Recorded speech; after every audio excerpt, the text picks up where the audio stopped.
ഈ വിശുദ്ധമായ സംഘശക്തിയുടെ കെട്ടുറപ്പും ഭദ്രതയും അതിന്റെ മഹത്തായ പുരോഗതിയും വളർച്ചയുമൊക്കെ ഇല്ലാതെയാക്കുവാനുള്ള പല ശ്രമങ്ങളും അജണ്ടകളും പല ഭാഗത്തു നിന്നുണ്ടായിക്കൊണ്ടിരിക്കുമ്പോൾ കൃത്യമായി അതിനൊക്കെ നമ്മൾ ജാഗ്രതയോടുകൂടെ നേരിട്ട് സമസ്ത കേരള ജംഇയ്യത്തുൽ എന്ന മഹത്തായ പ്രസ്ഥാനത്തിനെ എല്ലാ നിലയിലും ശക്തിപ്പെടുത്തുവാനും ആ വിശുദ്ധമായ സംഘങ്ങൾക്കിടയിൽ ഭിന്നിപ്പുകളും വിയോജിപ്പുകളും ഇല്ലാതെ കൃത്യമായി മുന്നോട്ട് കൊണ്ടുപോകാൻ നമുക്ക് സാധിക്കണം.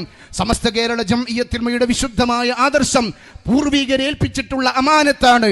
അത് മാനത്ത് വെക്കേണ്ടതല്ല, അത് അട്ടത്തും വെക്കേണ്ടതല്ല. സമസ്ത കേരള ജംഇയ്യത്തുൽ ആദർശം അമാനത്തായി എന്നും ഈ സമൂഹത്തിനോട് വിളിച്ചു പറയാൻ നമ്മൾ ഉണ്ടാകുമെന്ന് നമുക്ക് കൃത്യമായി പറയാൻ സാധിക്കണം. എവിടെയെങ്കിലും പോയി ആദർശം പണയപ്പെടുത്തിയിട്ട് വിശുദ്ധമായ ആദർശങ്ങൾ വിശദീകരിക്കുന്ന പരിപാടികളെ കൊച്ചാക്കി കാണിക്കുന്ന അവസ്ഥകൾ നമ്മൾ കേട്ടുകൊണ്ടിരിക്കുകയാണ്.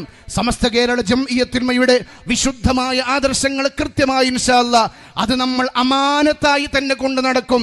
അത് മാനത്തോ അട്ടത്തോ വെക്കാതെ കൃത്യമായി ജനങ്ങളിൽ നിന്ന് ജനങ്ങളിലേക്ക് ഈ വിശുദ്ധമായ ആദർശത്തിനെ കൊണ്ട് നടക്കാൻ എന്നും പ്രതിജ്ഞാബദ്ധരായി നമുക്ക് നിലനിൽക്കാൻ സാധിക്കണം.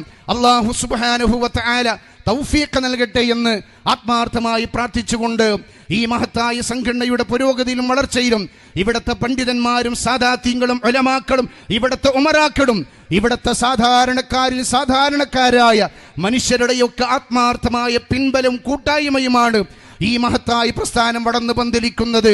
ഒരു നല്ല സംവിധാനത്തെ ഇല്ലാതെയാക്കാൻ ഒരുപക്ഷെ എളുപ്പമായിരിക്കാം, ഒരുപക്ഷെ ഒരു നല്ല സംവിധാനത്തിന്റെ സാന്നിധ്യം നഷ്ടപ്പെടുന്നിടത്താണ് അതിന്റെ ഗൗരവത്തെ നമുക്ക് മനസ്സിലാക്കാൻ സാധിക്കുക എന്ന് എല്ലാവരും ഓർത്തിരിക്കണമെന്ന് വളരെ കൃത്യമായി നമ്മൾ ബോധ്യപ്പെടുത്തുകയാണ്. അതുകൊണ്ട്